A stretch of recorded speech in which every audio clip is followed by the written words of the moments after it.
All right. Well, here it is. Ladies and gentlemen, it's the first ever interview of the podcast, and we got Koffee on. You can check her out over at YouTube at Koffee. That's her YouTube channel with a K, and at twitch.tv/Koffee. Welcome in. It's good to have you, Koffee. Well, thank you. Glad to be here. Thanks so much for asking. Yeah, of course. And we just actually got done talking about how much we love Scott Pilgrim. Do you love it? You said that your husband loves it, but how do you feel? I mean, I think it's a great movie. Don't get me wrong, but I definitely have seen it maybe too many times, maybe too many. It's literally his favorite. Like whenever he wants background noise, that's always what's on. But I like my favorite thing about it is probably the editing style. I love how like there's like the P bar and just all of the funny little editing things that they threw in there. I thought it was really fantastically done. I remember seeing it in theaters and being so blown away by that. Yeah, I remember back in the day when I saw it, we were the little sound effects that like accentuate everybody's movements, right? Like when he's fighting Chris Evans and there's like the movie hero soundtracks, right? And I honestly think that's one of the roles that got him Captain America too, because it was a satire on the action role, but he still pulled it off really well. Like the next sound you hear is me pulling the trigger. It's so bad, it's good. It's weird to see him in such like different roles too. Yeah. I'm just used to seeing him as Cap, right? Like that's right. It. So and yeah, this is short little adorable guy. Right. This podcast will now be talking about Chris Evans and his impact on the movie industry. Oh, man. I know that the people would like some more regimented things, shall we say. So just so you guys know, I actually came across Koffee through, it was like a friend of a friend. I know this story has been told a couple times on stream, but for those that haven't been on those streams and are just part of the podcast, I found out about Koffee very early on in my streaming career. I've been doing this doing the Twitch thing for about a year and a couple months. Hers was one of the bigger channels that was in our like space, right? We were aware of, because that's one of the hardest things to do on Twitch is to get noticed. We will talk about that. I think it was from Ange that Yeah, totally. Wasn't that how we met, was through Ange? And it was an Overwatch game, I think, correct? Yes. Which fate must have just like aligned or something, because I don't even really play Overwatch even now. It's such a rare occurrence. Yeah, same. And we were playing and I don't know how you met her, but she was like, yeah, my friend Loru wants to play. And the first thing that she says to me is she's like, Chloe, he has a really beautiful voice. And she's like, it's so buttery. That's like our term for voices. Like it's so buttery. And then she dropped you into this like Discord call that we had going. It really was. And I think I said that. I was like, Ange, oh my gosh, his voice is really buttery. Well, shout outs to Ange. Thanks very much, Ange. I think I met her through Dead by Daylight. I'm not sure if I killed her or not. It sounds about right. That was about the time last year. I'm not sure if I was her killer or not. I think I was just perusing streams, trying to find some good communities to be a part of, because back then I had a lot more time to network and had a lot more time to actually enjoy Twitch. Right now, my day job is not good for that. So, is the best way to put it. But yeah, that was, and I was so nervous when I dropped into that Discord call because I think it was like 75 or like 125 followers, like brand spanking new, just a brand new little Twitch baby, right? And then here I am playing with what I considered, and I still consider you guys to be quite big streamers, but at the time I thought you guys were giants, right? Because here you guys have thousands of followers, right? And I'm over here with 25. It's like my mom, my best friends, and the one guy who I've met through Twitch, right? So I was really nervous, I was like, oh man. So I totally understand that. I've been in that kind of situation before, and it's very intimidating. Right. And that's actually one of the things I wanted to talk to you about is, so how long have you been doing this content creation? Not just on Twitch, but in general. I started YouTube. It'll be 5 years in July. So almost 5 years. And it has been a journey. I guess I'll talk about why I started. Back in, I guess that was 2013. Yeah, it's 2013. I was unemployed at the time. My previous job was a call center job that I absolutely hated. I had gone through the mill of call centers, and I was at the point where, and this is not my proudest moment, but I was at the point where I was so done with the kind of work that I had been doing. My last call center job that I ever had, literally just shut my computer down, put the headset down, and walked out left my badge on the table. It was not honorable. There was no 2-week notice. I was just done. tired of getting yelled at every single day. And I am such an emotions driven person, which some would maybe say weakness, that kind of atmosphere just did not work for me. I would come home every day with the life sucked out of me. Left that, was unemployed for a little bit. Then fiance, not husband, then fiance, which husband now, and I were living together, and money was not okay. It was actually a really scary time for us. I remember there being times where we literally ate rice for like weeks at a time. I was looking for a job, and in the market that we live in, we are very fortunate where we live that if I wanted to have another job, I could have had one the next day. And it was really more of a question of, do we want to sit here and suffer and let me find something I love doing, or should I go out and find something else and just basically repeat this process over and over again until I find something good?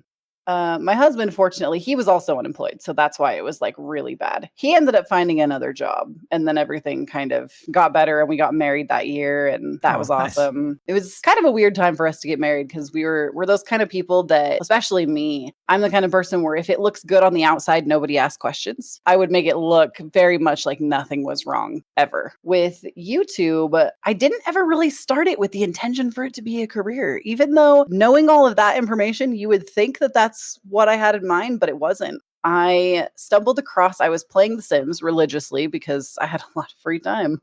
Had a lot of free time trying to figure it out. And thankfully, I had my fiance, who was so wonderful at the time, was like, you know what? I don't want you to keep putting yourself in positions like this. We'll be okay. Find something that's going to make you happy and it's going to fulfill you. Had a lot of free time, was trying to just figure it out, had the support of someone awesome, was playing The Sims in my spare time, and I think I went to go look for like a cheat code in the game because I don't know who doesn't want free money cheats.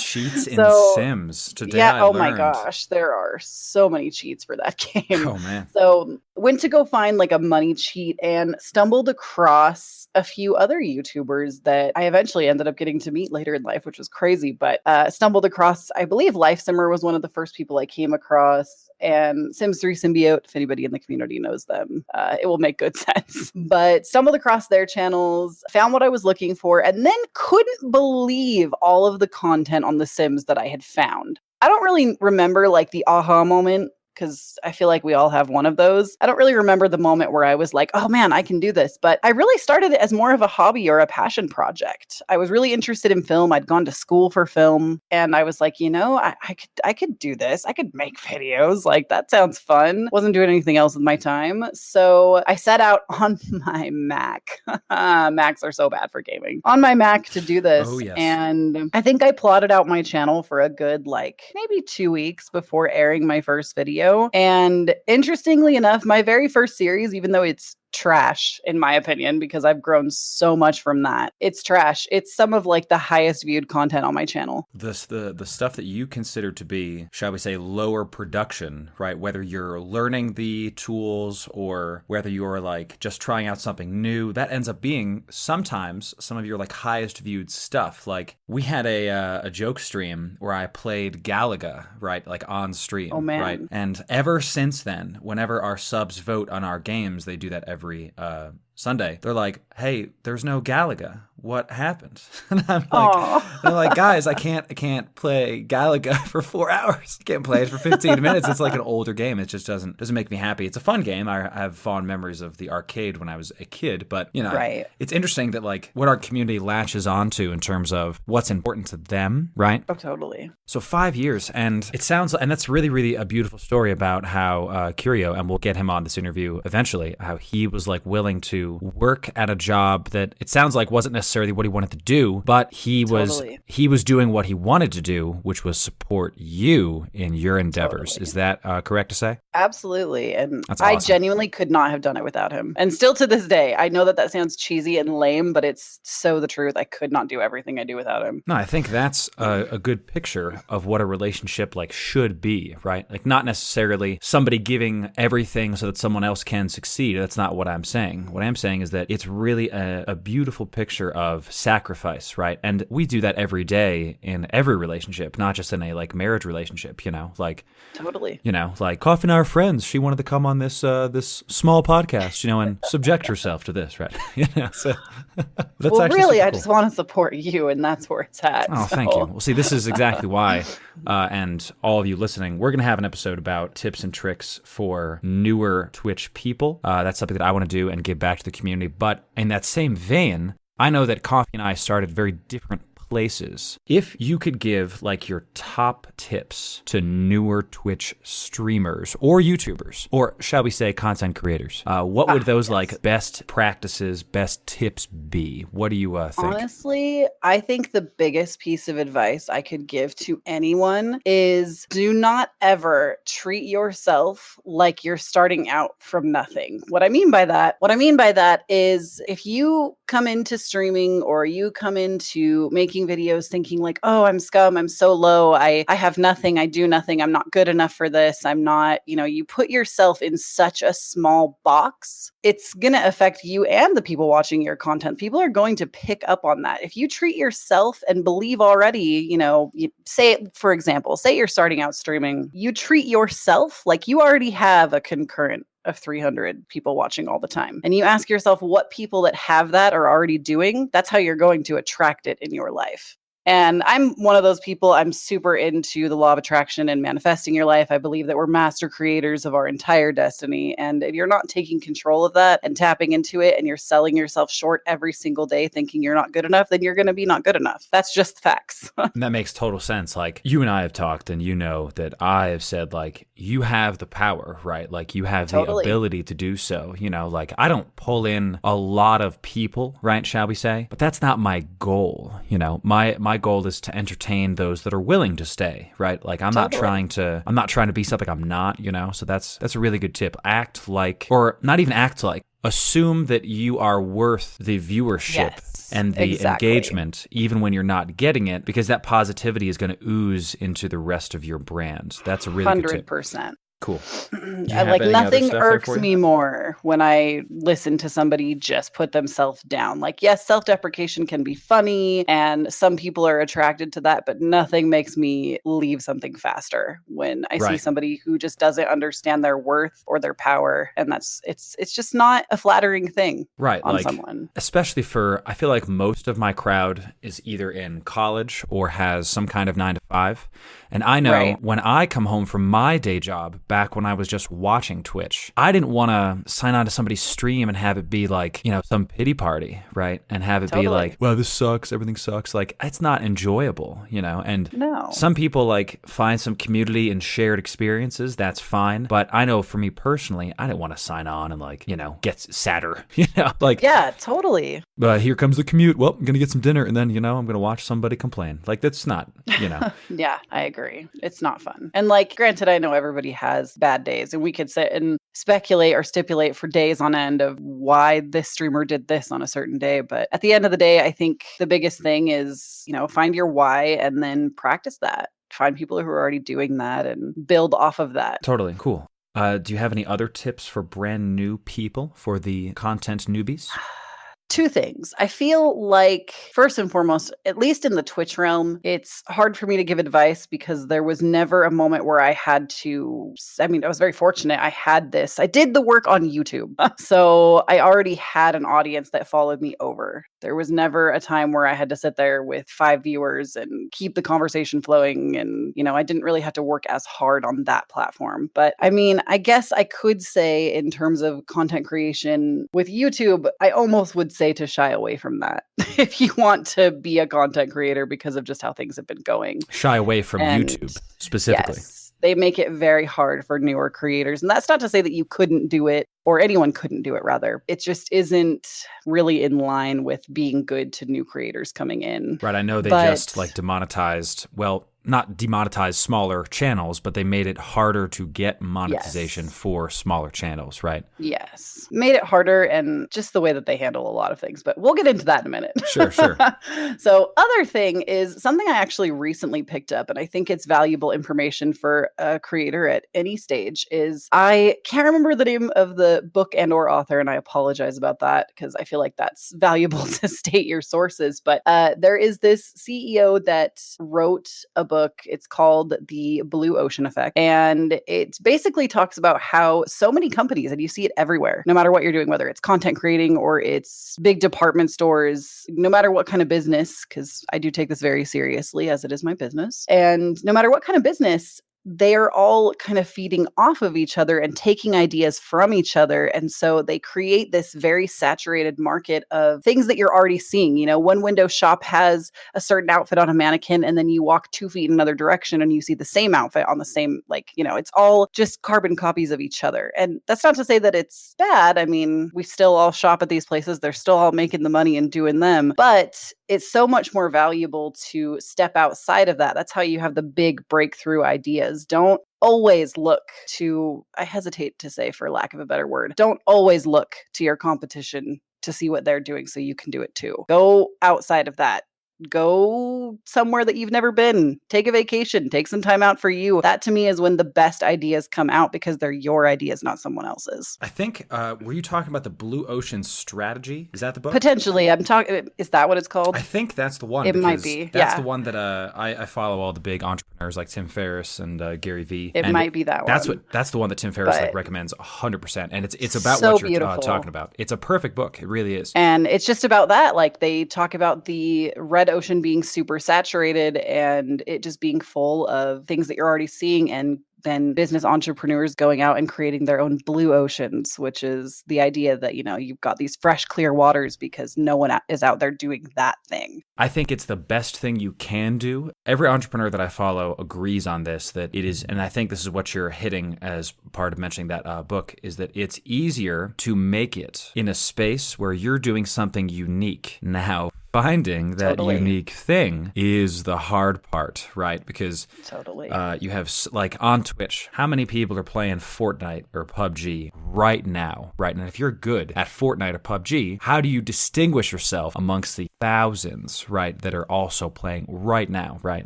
I've struggled with on how to be unique on my stream and give, while simultaneously being real, as I think that's one of the dangers about trying to be ununique, is becoming like a character of yourself. And you can commit to being a character, see Dr. Disrespect, right? Like he's doing very well for himself as a character. But I don't want to do that. Like I made that decision a long time ago. Like I'm not going to be someone else on stream. I'm going to be me, you know, because I feel like that'd be kind of exhausting, at least for me personally, like to come home and like pretend in front of an audience that I'm not who I am, like some kind of caricature or like accentuation of myself. I don't know. It's not what I want to do. I agree. Excellent tips. We'll have actually more tip videos and tip podcasts coming out soon on and for newer streamers. And you mentioned YouTube is not the place to go right now. I really feel like it's not. And I can look at it from all sides of the spectrum. Like I understand that what they've done, it was taking away monetization from channels who really weren't making much anyway. I could sit and say, you know, if you're in it for making the money, like that's not necessarily the best idea anyways. Right. So I could see it from that side of the fence as well. But it's not even just what they've done there for smaller creators. It's also how they've handled all the situations that have come up. You know, right. It feels like from the top down, there's this inconsistency on what their core values are. 100%. Like, did you watch that Casey Neistat video where he interviewed the top guy? I have not, but I need to. It's honestly, it was good that YouTube was able to recognize that they had to step out, because I've been following all these things myself. But the video was really vague. You know, he didn't really give any specific information. It was a lot of, we plan to do this broad thing. And the top comments on that video were like, I want my 19 minutes back. Like, you know, this is business as usual as far as we've seen with the lack of communication from the higher ups to the people that are literally making the money for their platform. So don't get into YouTube now. And I remember you and I had this conversation. I don't remember when we talked about this, but it was sometime like middle of last year when I was starting to think about what was next, you know, like what are the next steps? I'm always trying to innovate, always trying to improve. And I was thinking about YouTube, and I had a very brief conversation with you. And the reason it was so brief is because when I talked to you, I was like, hey, I'm thinking about doing YouTube. You were like vehemently, even then, like, nope. It was, well, seriously, there was such fervor in the no that I was like, oh, all right, I don't think I'm gonna do that. So. Well, I mean, first it was the PewDiePie fiasco, and that kind Right. of wrecked everyone. And now we've got Logan Paul. And it's Yeah. just, who's next? Who's going to come in and break this market even more than it's already been broken? And what's interesting is that people call it like the PewDiePie incident or the Logan Paul incident. And what's interesting is like, that's how it feels. But like, if you dive into like what actually happened to the PewDiePie stuff, it was really YouTube with a knee-jerk reaction in favor of their money, not in favor of their creators. Totally. And that's one of the reasons why I get people coming into my channel like, hey, where's your YouTube? And I tell them like, I use YouTube as a repository for past streams. Anything that I can run on YouTube, minimal effort into, because they have shown the same in kind. Minimal effort. You're not wrong. And the whole Logan Paul thing, like, oh man, how long do we have? The Logan Paul stuff is, well, it's been talked about a lot, and with good reason. I think the algorithm on YouTube has to change, but it sounds like the gist of what you're saying is, from top to bottom, there's just an issue for all kinds of creators. Yes. So they're better off going to Twitch? Is that fair to say? Yes. And something I can say, and this might be a biased opinion because I did come in with a following already behind me, and that maybe made me more appealing. I don't know. But something that I can say for Twitch is they've given me things that YouTube has never given me. Like, I immediately got appointed a community manager, and like the community manager that I have is the best. Like, don't get me wrong, there's a level of professionalism, but if I was in her area, I could call her up and be like, girl, let's go get drinks and go get a pedicure. And she'd be like, yeah, let's do that. Like, she's very easy and down to earth to talk to, and always looking for things for me to do, how I can engage the Twitch community, and always including me in on things that, like, I feel like YouTube has never done that. I don't have somebody specifically talking to me. And granted, I understand there's a lot of creators and Twitch is a little smaller, so they maybe have the ability to do that more. But I just feel like I've been accepted so much easier and so much more with just open arms. Like, it was a very easy transition when I decided to also do Twitch, and they made it very easy for me, and I felt very loved and appreciated. Interesting. Okay. Yeah, I can tell you as somebody who you were talking about, like talking to 5 people. I remember those days like they were yesterday, actually. It feels like they were yesterday. And while someone of my size has not been given a community manager or something like that yet, I still hear about this kind of stuff all the time, where the level of personal interaction and, dare I say, the communication from Twitch seems to be higher than it is on YouTube. Now, it does need to be said, and this is like one of those obvious facts, that like YouTube has millions and millions of people like uploading. I think Twitch has, I don't know if Twitch is in the millions yet. I would say it's definitely in the hundreds of thousands of people that are live streaming. But with that being said, Twitch has done a very good job of managing expectations. I really enjoy, we're not going to go over the community guidelines too much, but I love the updates that they've been doing and the transparency they've been having. I think it's a good first step. Obviously, nothing's perfect when you're talking about like censorship on a public platform, but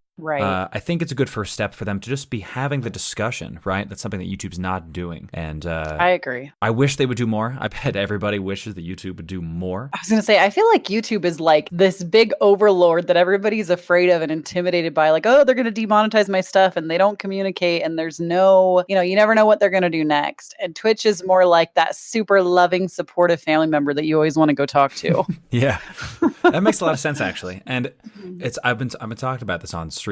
What's interesting about YouTube versus Twitch is if you kind of lay out their monetization system, they're opposites, right? YouTube is you do a lot of work offline, and you do the editing, you do the publishing, the producing, all that. Then you upload your video and hope it gets monetized, right? Because that's the current state that we're in. You do all this upfront work, hoping that it's going to net you some kind of cash. Totally. Twitch is, all the work is, there is some, obviously there's production done offline and all this stuff, but when I'm live, like that's and you know this, because when you go live, that's when the real work begins. Like, you're online, and your money comes from being online in the moment. You have your subs is like the main thing, cheers, and donations, right? I like that system better because it's more proactive from the viewers to the streamer. The ad revenue gotten from YouTube, it feels, even when it works, it still feels kind of like off the cuff, nonchalant. It's like, yeah, I guess you got a couple thousand views, here's a check, as opposed to like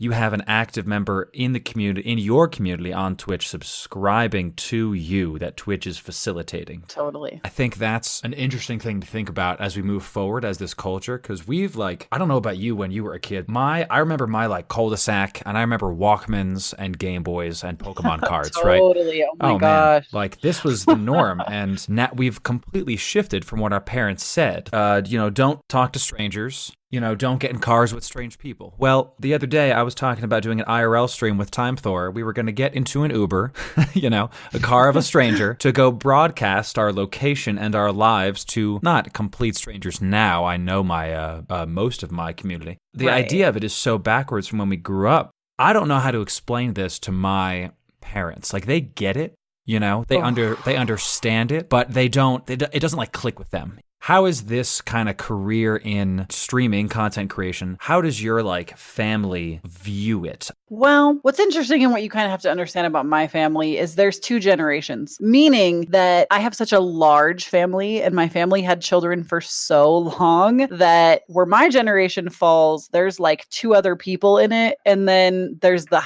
like older generation that doesn't really understand. Right. So there's 7 kids in my family. I come from a humongous family.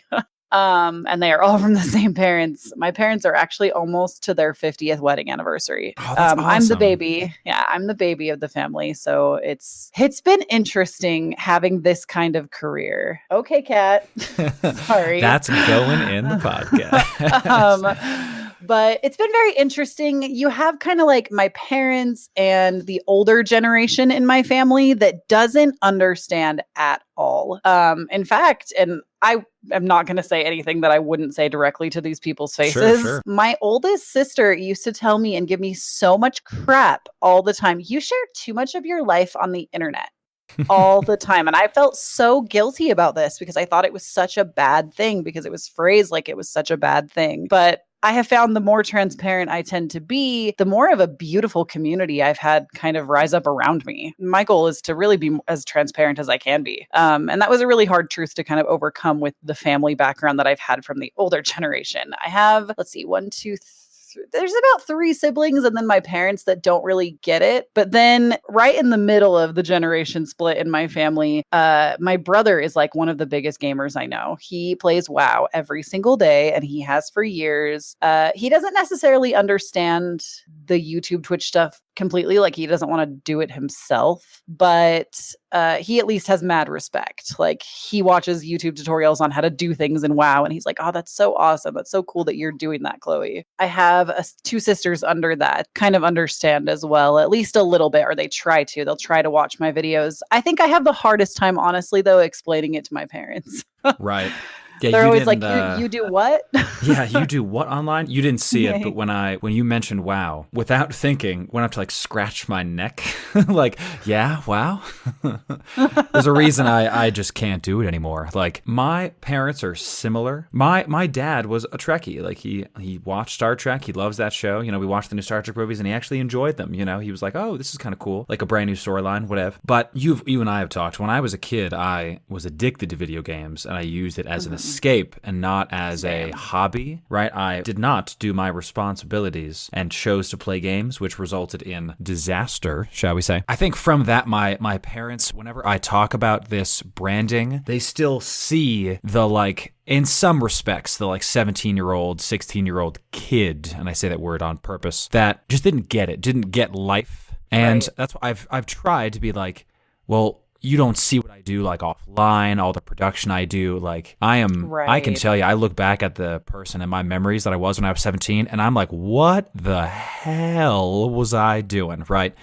I just look back and I'm like, it's not worth it. Like playing WoW 12 hours a day, trying to get that sick little mount there. It does, like WoW's fun. Right. I just happened to be addicted to it when I was, 17, 18. I genuinely can't put money into WoW unless I have the time for it. And I know that. Oh, yeah.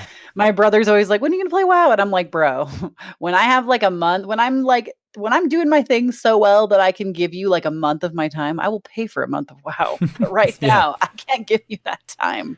We've actually thought about doing something like this. You know that on my stream, this is our second year streaming, and we've tried to like do a theme for each stream. So like, or each year rather. The first year was just like establishing ourselves. Like, I don't know what the theme is the theme, right? We were just kind of like going with it. It's a brand new thing. We're not really sure where it's going to land. We found that the community really likes watching me play horror games.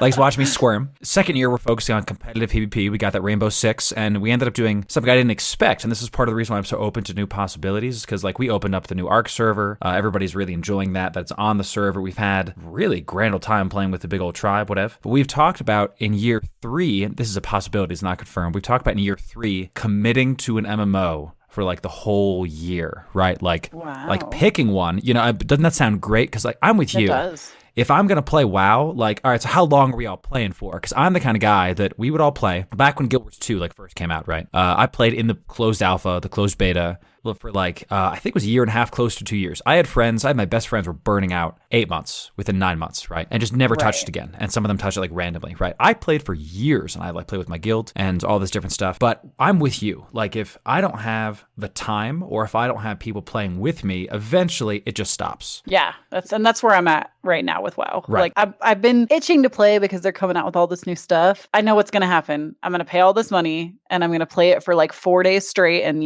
do nothing else but do the WoW crack.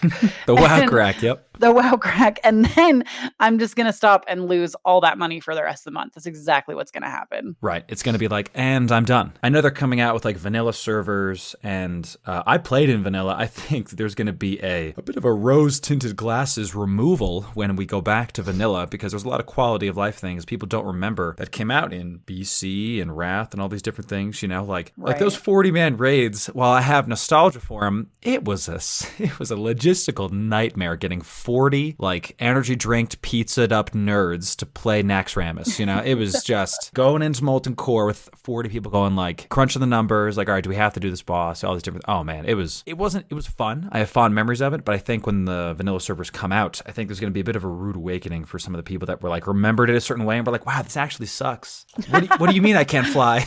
Like, right? I want to use my Netherwing mount. Like, no, you can't, man. You can't do that. No, I want to use my like Vanquisher Ice Brood Drake from the Wrath PvP season. Nope, can't do that. You're stuck with some horse with like a piece of armor. And don't even get me started on like, I know we're talking about the older stuff, but the newer stuff too, where like to get flying in the latest expansion, you basically have to give the blood of your firstborn.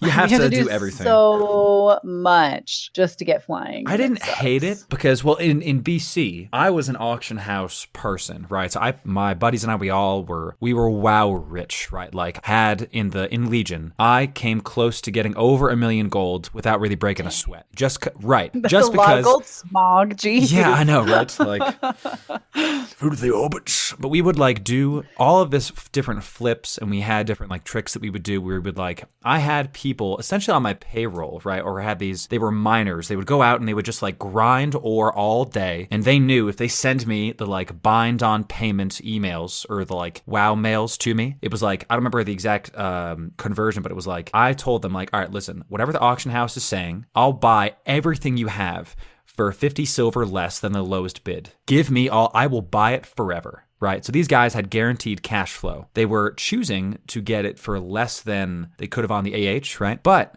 they could give me 20 stacks of ore and I would buy it all. So they would do that. And I would like take this, flip it, make jewels out of it, make cut gems, and take the like moats. This was back in Wrath where you got like moats of earth and stuff. Sell everything. And I would make 4 times what I spent just off of this. And it was great. But then back in, the reason I mention all this is because I would just buy flying. It was not a problem. I wouldn't even break a sweat. So I was flying around Northrend and flying around BC when most of my guild was like grinding for that first, I think it was like 1,000 gold, which is like laughable, Yeah, totally. So the fact that they make you have to work for it, it's kind of cool. I get it that it takes a long time, but I like achievements like that, like so long-winded, because that's my kind of MMO plays. I want to go for the thing that actually takes a while. as opposed to like being handed these Call of Duty achievements where it's like you fired a bullet achievement and you're like, this I doesn't think sound good. I was always a title hoarder.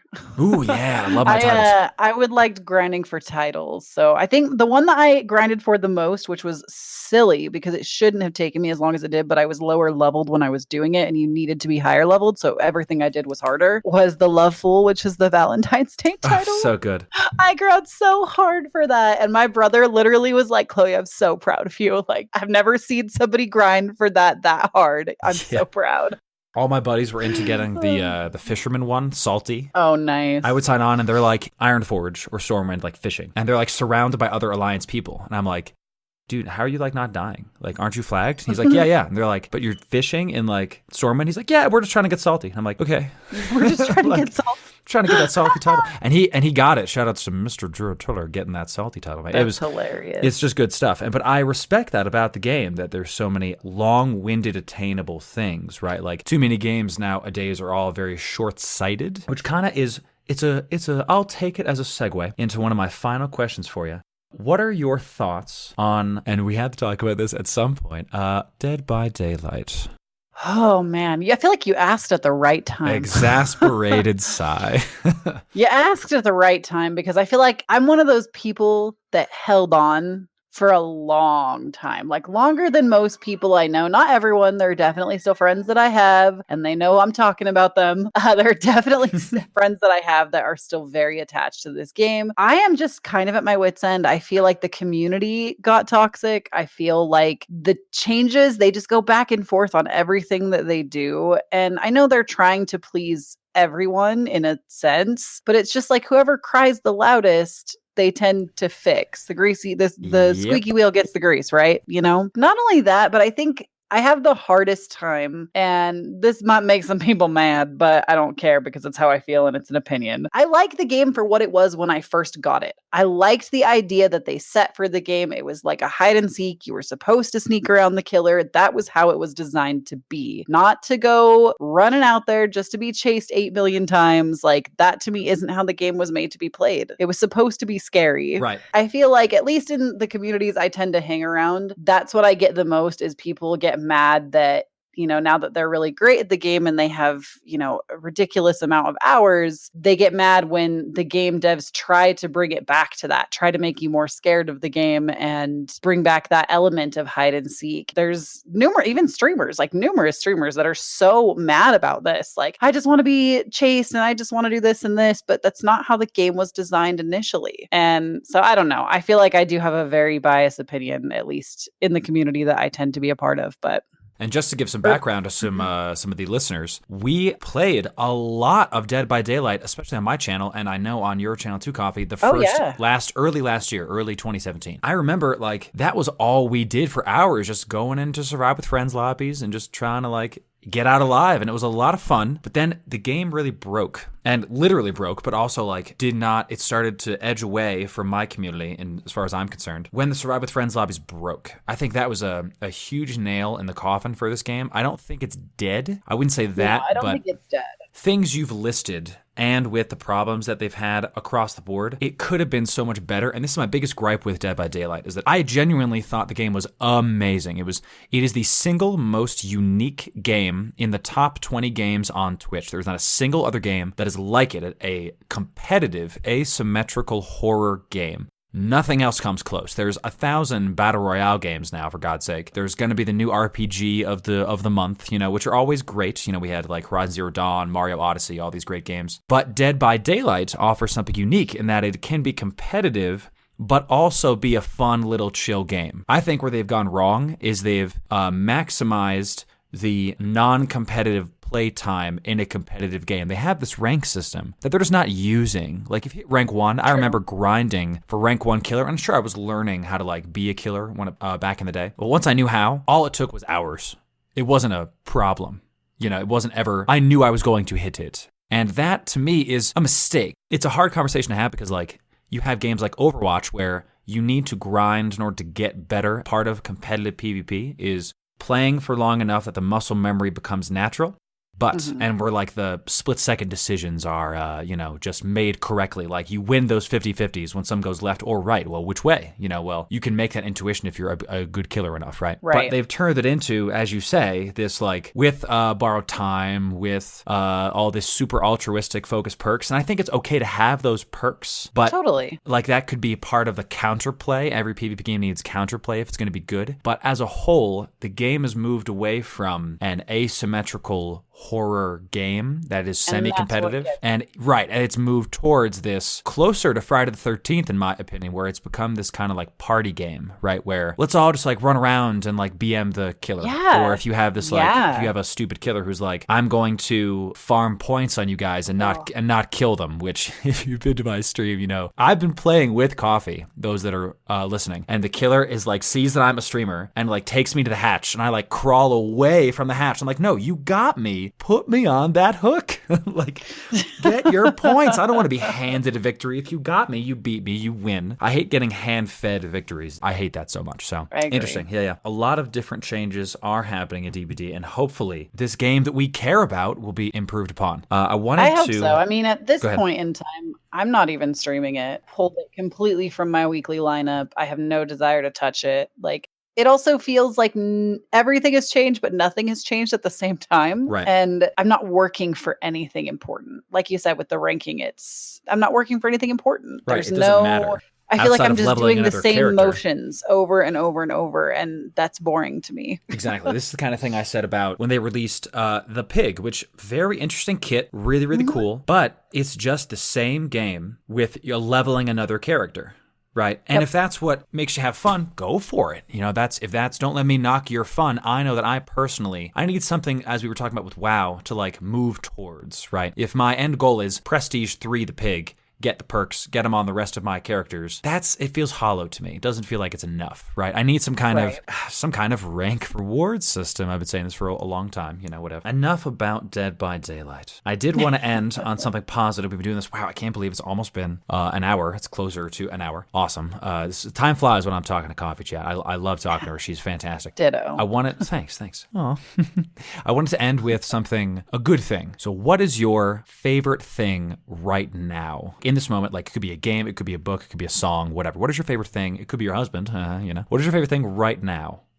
Oh man, I feel like I have so many favorite things though. It's the first thing that pops in your head, The first thing that popped into my head was Staxel. I watched you stream on that yesterday. I've been playing the game Staxel, and I think it has the potential to be something really, really great. I mean, I haven't played a ton of it. It is in alpha stage. It's not complete. So it is really cheap right now. And hashtag not sponsored. But I feel like it's kind of like Stardew and Stardew Valley and Minecraft and Animal Crossing, which are all games that I love. It's kind of like they took all of those and made them into just one game. And the graphics are good. What you do in it's really great. I love that you can actually connect and play with other people. You're not just like, I feel like in Nintendo, when you want to play Animal Crossing with your friends, they make you jump through so many loops to do it. I like the graphics that with it instead of what Stardew has to offer. I'm not really a fan of the flat lay. I know a lot of people love Stardew, but I really love the way that Staxel does the graphics, and it feels very much like modded Minecraft. But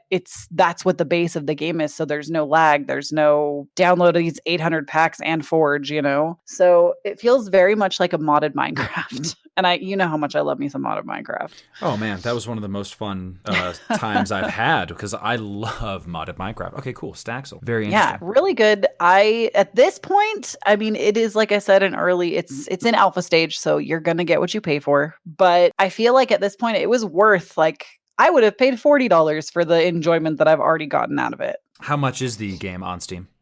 Currently, it's $20. Okay. That's pretty good for an alpha game. But super cute. My only complaint is that it's not available on more platforms. I wish I could have it on my Switch. I want to carry it around and play it. Interesting. Yeah, the Switch is going to change the game, I think, for a lot of things. Oh my gosh. Waiting on that Pokemon news, though. Oh my gosh. See, So this is what I'll end the podcast with, is that you think about games that have impacted the space in the past couple years, right? Like Mario Odyssey was huge, Breath of the Wild was huge, all Nintendo titles, right? You have PUBG, Fortnite, these are the biggest games, the top games on Twitch. League of Legends continues to be the number one game on Twitch consistently. We had Rainbow Six Siege had their second invitational tournament. It was the top game on Twitch for the entire tournament. You have all these games that are impactful, but you could combine all of their player base, their fan bases across the world, and they would not even come close to the amount of people who love Pokemon.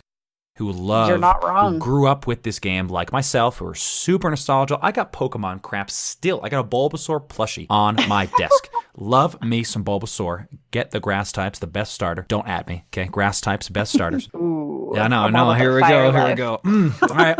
So Koffee's my rival too. Confirmed rival. But this is one of the biggest things that my friends and I have said is that if Pokemon releases an accessible MMO, that is an MMO that has a low skill floor but a high skill ceiling with like a lot to do, they will break the gaming industry. They will get all of the money. And if it's on the Switch, something that's already portable, oh my Lanta, everything else is going to stop.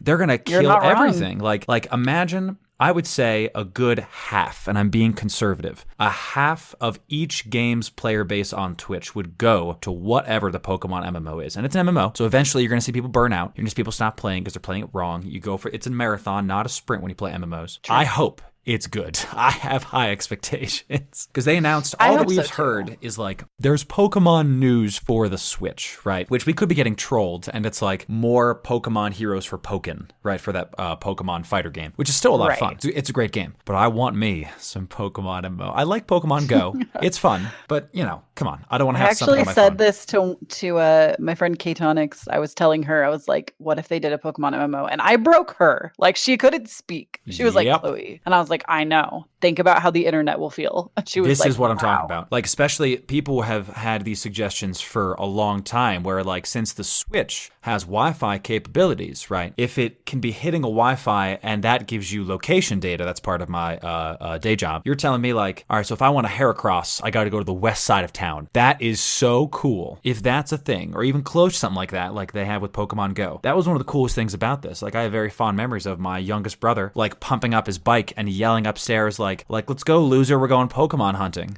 Like, hell yes. Like, we're going to some local farm. Funny that you say that. My husband just left like 10 minutes ago to go play Pokemon Go with some friends because he's a nerd. It's super cool. It's getting us out of the house as nerds, right? Like, totally. Like I was sitting upstairs, like this was before I started streaming, and we were like prepping some audio work that I was doing. I didn't know what OBS was yet, so I was trying a bunch of different things. And my little brother comes in the room and goes, "There's a Venusaur in the neighborhood." So we like jump up and like sprint outside, and we're like, I'll go north, you go west. Like, okay, like call me. I got my second phone. We had like walkie-talkies or some crap. You know what I'm saying? It was crazy. I went on a lot of dates in the summer with Andrew, my husband, just to play Pokemon Go. We would go like out to the lake to try to get water types. Like so totally. Cute. And if we were driving and we saw something in the neighborhood that we wanted, we would literally stop the car. So I get it. That's the way. I remember when it launched, the first day, I was not in the U.S. I was actually in the Cayman Islands getting dive certified. This was a couple years ago. We got our open water certification out there on Grand Cayman. So beautiful. But we're sitting in the like customs area of the airport, right? Like getting ready to go for our, just waiting for our flight. And the servers, I had it downloaded. I got it downloaded a little bit early from ways I'm not going to say. It was totally valid, 100%. Yeah, it's completely legal. All that stuff, whatever. I just opened it up and in front of me, there's a Jigglypuff. And I was like, oh, here we go. And I turn around and there's like a Bulbasaur and it's on my mom's head. Mom's like, "What are you doing? Why are you filming me? I don't want to be filmed." Yeah. I was like, "Mom, don't move. There's a Pokemon on your head." She goes, "What?" And she freaks out. She starts like patting her head like something's there. And I was like, "Oh, Mom, it's online. There's a Pokemon on your head online." She's like, "What do you mean?" So I like showed her. She's like, "This is really scary, but also really cool. Oh, look, there's a Jigglypuff." She loves Jigglypuff. It's her favorite Pokemon. So she's like, "Hey, at least your mom can say that. My mom doesn't even know what a Pokemon is." So it's a thing. You know, like we watched it so much as kids and we had the Pokemon card. She was going to pick up something, but that kind of elation, that kind of nostalgia and like awe, like, oh, here's a Pokemon in my hand, like I'm going to catch this. If they do it right on the Switch, or even if it's on PC, who cares? It's going to break the gaming world, I think. I hope. It will. And I kind of hope it does, because it's Pokemon. So bring it the hell on. So bring it. Cool. Well, hey, it's been great talking to you, Coffee. I'll give you the last word. Anything and everything you want to plug, go for it. If you want to plug Staxel again, you can go for that. Anything, if you want to plug yourself, great, go for it. I'll give you the final word. Go ahead. Well, you can find me all over the internet. I do way too much. I'm over on YouTube at youtube.com/coffeeyt. And over on Twitch, it's just twitch.com or twitch.tv/coffee. And it's coffee with K. So you can find me there and it's a good time. We have a good time. We like to, especially on Twitch, though, I feel like I'm really pushing that a lot more because I tend to be more of a variety streamer there, playing a lot of different things. I hope to catch you guys around. Fantastic. Thanks again, Coffee. Yes. Yas. And thank you for having me. I appreciate it. Of course.